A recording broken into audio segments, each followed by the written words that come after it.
Bonjour les amis, alors aujourd'hui on va parler d'arithmétique. Dans cette vidéo, en fait on va résoudre les trois questions en fait qui vous ont le plus dérangé d'après votre sondage. La première question, on dit tout simplement quel est le chiffre des unités du nombre 3 à la puissance 1029. Très bien. Alors la première des choses quand on parle du chiffre des unités, c'est en fait de comprendre de quoi est-ce qu'il s'agit. Lorsqu'on parle des chiffres des unités, c'est dit par exemple que si je prends un nombre comme 33, le chiffre des unités en fait c'est tout simplement le dernier chiffre de ce nombre, c'est-à-dire ici ça serait le 3. Autrement dit, ça sera encore remarqué que 33 sera en fait congru à quoi? Ça serait congru à 3 modulo 10. Et ça, c'est en fait le chiffre des unités. En d'autres termes, si je veux reformuler cette question, ça serait tout simplement dire que pour trouver le chiffre des unités, la question c'est trouvons en fait notre 3 à la puissance sera congru à quoi modulo 10. Donc, c'est en fait ça la question. Maintenant, peu importe ce qu'on te donne, qui est sur cette forme-ci, première des choses, tu prends d'abord 3. 3 est congru à quoi? 3 est tout simplement congru à 3 modulo 10. Pourquoi? Parce que quand on dit 3, c'est en fait 0 fois 10 plus 3. Donc ici, tu mets ton reste de la division qui est toujours positif. Maintenant, tu élèves les puissances. Et ici, prendre au carré, c'est 9. Ça sera congru à 9 modulo 10. Tout simplement parce que quoi? 9, c'est 0 fois 10 plus 9.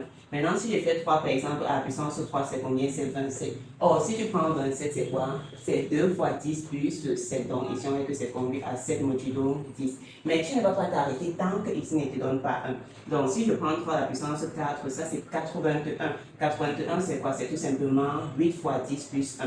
Dès que je trouve en fait 1, je m'arrête. Maintenant, je prends la puissance 6 et je prends la puissance qu'on m'a donnée. Je fais une division. C'est-à-dire quoi? C'est-à-dire que je vais tout simplement prendre ce monsieur et je vais diviser par 4. Donc, ça va partir tout simplement 2 fois moins 8, 5 fois moins 20.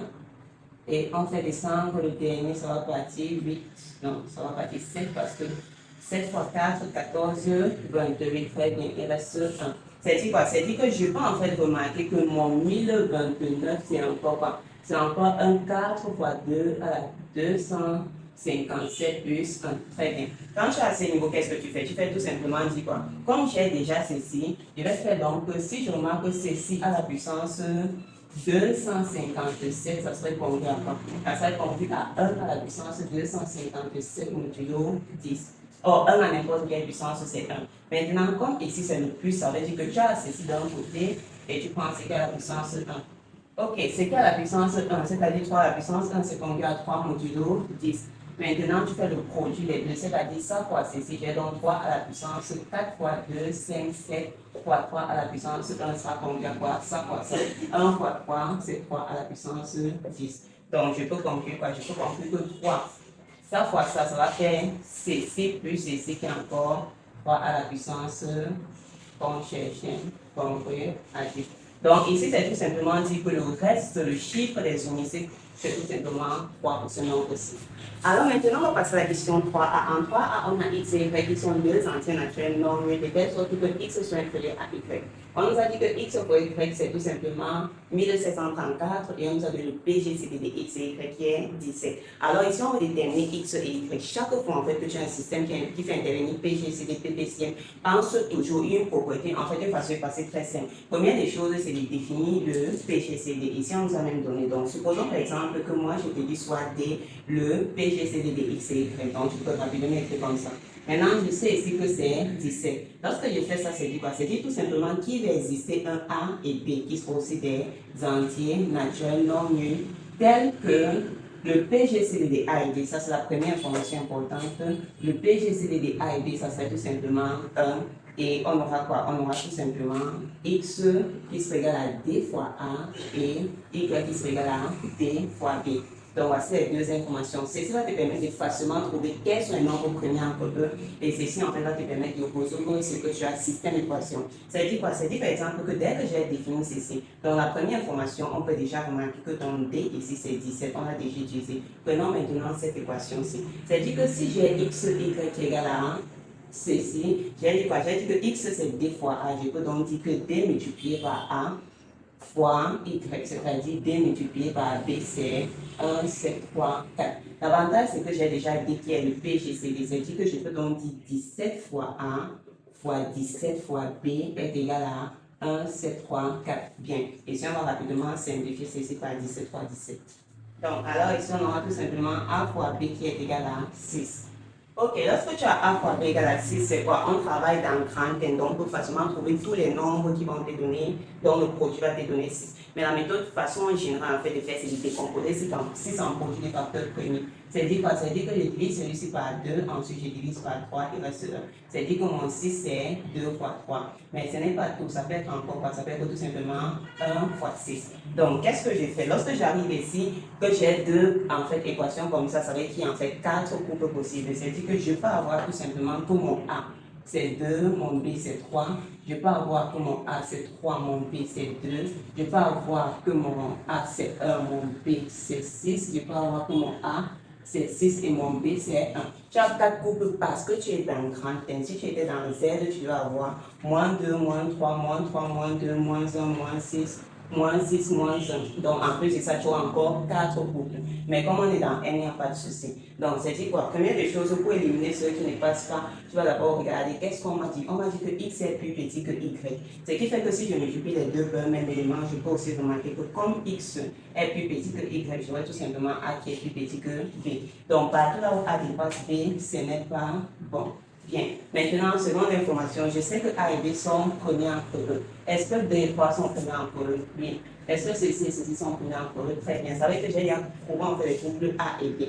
Maintenant, comme ce que je cherche, ce n'est pas A et B, mais c'est X et Y, je vais multiplier A par D et B par D. Alors, c'est dit quoi? C'est dit tout simplement que le premier, si on multiplie par 17, on a X qui est égal à 2 fois 17, 34. Y 3 fois 17, 51. Et le deuxième couple, on aura tout simplement X qui est égal à 17 ici. 17 fois 6, ça va tout simplement faire, si on fait 17 fois 6, on a 2, on retient 4, 102. Donc voici en fait les deux couples de solutions. Donc je peux conclure en disant que l'ensemble de solutions dans grand N carré, ça serait tout simplement les couples 34, 51 et le couple 17, 102. Alors maintenant, la question simple, la dernière question. On veut en déduire dans le système d'énumération de base 9 que le nombre, ce nombre-ci en base 9 est divisible par celui-ci en base 9 et on veut donner le quotient de cela en base 9. Très bien. Alors, première des choses, on te demande de déduire, c'est-à-dire que tu dois utiliser le résultat précédent. Raison pour laquelle j'ai d'abord mis ce qu'on a trouvé à la question 5A. Donc, on a tout simplement montré les données M, P et Q. Donc, on a déjà montré ceci. Bien. Alors, ce qu'on va faire ici, la première des choses, je veux démontrer que ce monsieur est divisible par celui-ci. C'est de comprendre s'il est divisible, ça veut dire que celui-ci est divisible. En d'autres termes, ça serait tout simplement dire que ça dit celui-ci, c'est en fait ceci multiplié par quelque chose, appelons ça A. Bon. Ici, pour montrer ça, c'est dit quoi? C'est dit tout simplement qu'on m'a demandé de déduire. Donc, je regarde ici et je vois 8, je vois 6, je vois 2. Alors, qu'est-ce que je peux remarquer? Je peux remarquer tout simplement que si je prends ceci, qui est en base 9, je peux l'écrire comment? Je peux l'écrire comme 8 fois 9 à la puissance 4. 0 fois 9 à la puissance au cube, donc 0 fois 9 à la puissance au cube, on laisse 6 fois 9 au carré. 0 fois 9 à la puissance 1 plus 2 fois 9 à la puissance 0 plus 2. Donc, je peux en fait remarquer que ici, si on dit tout simplement que on a ceci, je remarque en fait que celui-ci c'est la même chose que ceci. La seule chose c'est que ici x c'est 9. C'est dit quoi? C'est dit que ici tu vas dire quoi? Tu vas dire de ce qui précède, ou d'après la question, de ce qui précède ou bien d'après la question c'est 1. Qu'est-ce que j'ai fait? Je sais tout simplement que j'ai ceci, c'est-à-dire 8x à la puissance 4 plus 6x carré, plus 2 qui est égal à 2x carré, plus x plus 1 facteur de 4x carré moins 2x plus 2. Donc, qu'est-ce que tu vas faire? Tu vas faire tout simplement, comme tu as remarqué que ici, x c'est 9, tu vas dire, posons x qui est égal à 9. C'est-à-dire quoi? C'est-à-dire que cette équation, c'est comment est-ce qu'on peut l'écrire maintenant? Je peux l'écrire comme 8 fois 9 à la puissance 4 plus 6 fois 9 au carré plus 2 serait égal à quoi? Serait égal à 2 fois 9 au carré plus 9 plus 1 facteur de 4 fois 9 au carré moins fois 9 plus 2. Très bien. Oh, ceci c'est qui? Ceci, comme tu peux le remarquer, on a démontré ça juste ici en haut, ça serait remarqué que celui-ci c'est tout simplement 8, 0, 6, 0, 2 en base 9. Donc c'est égal à quoi? Oh, regarde ceci. Ceci, tu peux encore remarquer tout simplement que ça sera en fait ce monsieur-ci. Parce que si je prends 2, 1, 1 en base 9, c'est quoi? C'est 2 fois 9 à la puissance 2 plus 1 fois 9 plus 1. Oh, 2 fois 9 au carré plus 9, 1 fois 9 c'est 9 plus 1. Donc je peux donc remarquer que celui-ci c'est tout simplement 2, 1 en base 9. Maintenant, ceci c'est quoi? Ceci c'est en fait un autre nombre. Je n'ai pas à m'assurer que ceci soit en base 9. On va faire ça là-bas. Mais je sais déjà quoi? Je sais déjà qu'on va mettre la valeur de ceci directement. C'est dit quoi? C'est dit que 9 au carré multiplié par 4 moins 2 fois 9 plus 2, ça fait 308. Donc, 308. Donc, j'ai montré en fait que ce monsieur est égal à ceci fois quelque chose. Ça veut dire quoi? Ça veut dire tout simplement que celui-ci est divisible par 100.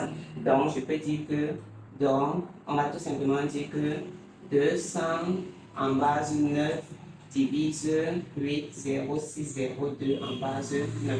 C'est tout ce qu'il fallait faire pour marquer. Maintenant, on veut le quotient. Le quotient, c'est que le quotient, c'est ce monsieur. Et on veut toujours en base 9. C'est dit quoi? C'est dit tout simplement que pour déterminer ceci, c'est en quoi? C'est en base 10. Je vais tout simplement, pour trouver en base 9, ça, ce sont les règles qu'on a déclassées anteriorement. Je divise par 9.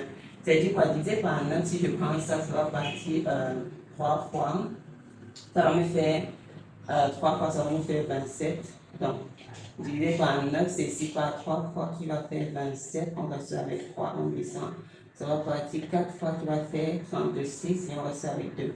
Je pense que c'est ça. Ce qui fait que ici, je mets le 4 et ici, donc ça va se diviser. Je mets le reste ici, je vais mettre 2 que j'entoure. Maintenant, tu continues. Tu divises par 9, ça va partir combien de fois? Ça va partir 3 fois. Or, si on divise par 9, 3, ça va faire moins 27. Or, moins 27, il faut compléter par 7. Donc, ici, on reste avec 7. Le 7 qu'on va mettre ici. Maintenant, si je fais la dernière division, si je divise par 9, ce n'est pas possible. Donc, ici, c'est impossible, c'est 0. Et là, je vais tout simplement garder le 0 la dernière fois. Alors, en conclusion, ça veut dire que tout simplement, le quotient que tu cherches en base 9, ça serait 3, 7, 2, tout simplement.